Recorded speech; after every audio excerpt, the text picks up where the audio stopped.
Leta 2004 se je Evropski uniji pridružilo 10 novih članic. Takrat smo bili polni zagona, optimizma in pričakovanja.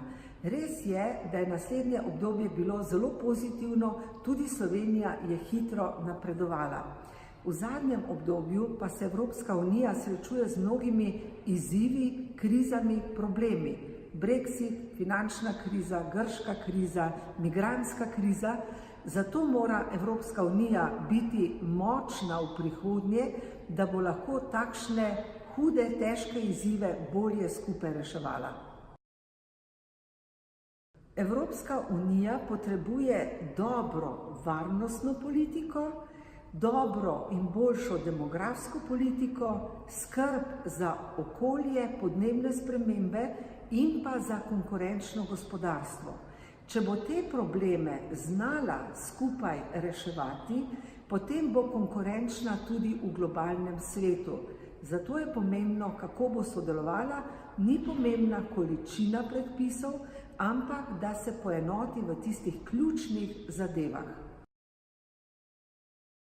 Če bomo varni, potem bo tudi revščina manjša.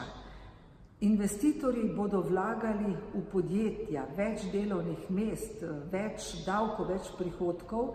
To pomeni, da bo manj revnih ljudi. Evropska unija je bila sedaj partner z vsemi temi velikimi svetovnimi igralci in je tako prav, da se ne omejimo samo na enega, seveda pa v Evropski uniji želimo spoštovati človekove pravice in to pričakujemo tudi od naših partnerjev. Najbolje je, če imamo čim boljše odnose z vsemi, vendar seveda ne smemo pristajati na zelo hude kršitve človekovih pravic. V tem trenutku se mi zdi najbolj pomembno, da imamo skupne varnostne sile za obrambo naših zunanjih meja, kot je na primer Frontex, in tukaj Evropska ljudska stranka predvideva 10 000 dodatnih oseb za okrepitev Frontexa. Evropska ljudska stranka predvideva tudi varnostno službo za boj proti organiziranemu kriminalu in terorizmu in to so tisti prvi nujni ukrepi. Če bomo nekoč potrebovali tudi skupno vojsko, je pa seveda vprašanje časa in našega odnosa tudi do NATO zavezništva.